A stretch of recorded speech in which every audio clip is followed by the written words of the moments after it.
10,000 invest பண்ண போறீங்களா? Mutual ஃபண்ட்ஸ்ல போடலாமா? இல்லனா டைரக்ட் ஸ்டாக்ஸ் வாங்கலாமா? எதுல ஃபாஸ்டா மணி க்ரோ ஆகும்? 60 செகண்ட்ஸ்ல கிளியரா புரிஞ்சுக்கலாம் வாங்க. டைரக்ட் ஷேர் இன்வெஸ்ட்மெண்ட் அப்படின்னா டைரக்டா கம்பெனி ஷேர்ஸை நம்ம வாங்குறது. எக்ஸாம்பிளுக்கு பார்த்தோம் அப்படின்னா ரிலையன்ஸ், இன்ஃபோசிஸ், டிசிஎஸ் மாதிரியான கம்பெனிஸை ஸ்டாக்ஸை நம்ம டைரக்டா வாங்குறது. இதுல இருக்கிற ஒரு அட்வான்டேஜ் என்ன அப்படின்னு பார்த்தீங்கன்னா ப்ராஃபிட் ஃபுல்லாவுமே நமக்கு வந்து சேரும். ஆனா இதுல ரிஸ்க்குமே கொஞ்சம் அதிகமாவே இருக்கு அப்படின்னே சொல்லலாம். தப்பான கம்பெனியை சூஸ் பண்ணோம் அப்படின்னா அந்த லாசஸ் நமக்கு ரொம்ப ஃபாஸ்டாவே வரும். ரெண்டாவது, mutual fund investment. Mutual fund இன்வெஸ்ட்மெண்ட்னா உங்க மணியை ஒரு எக்ஸ்பர்ட்ஸ் மேனேஜ் பண்ணுவாங்க. அவங்க டிஃப்ரெண்ட் ஷேர்ஸ்ல இன்வெஸ்ட் பண்ணுவாங்க. ஸோ ரிஸ்க்கு கொஞ்சம் ஸ்ப்ரெட் ஆகி தான் இருக்கும். எக்ஸாம்பிளா பார்த்தோம் அப்படின்னா 500 ரூபாய், 1000 ரூபாய் அப்படின்ற சின்ன சின்ன அமௌண்ட்ல கூட நம்மளால ஒரு இன்வெஸ்ட்மெண்ட்டை ஸ்டார்ட் பண்ண முடியும்.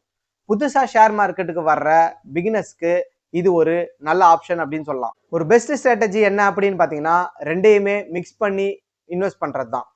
ஸ்டாக் மார்க்கெட்டை பத்தி சிம்பிளா தெரிஞ்சுக்கணுமா? நம்ம சேனலை சப்ஸ்கிரைப் பண்ணிக்கோங்க.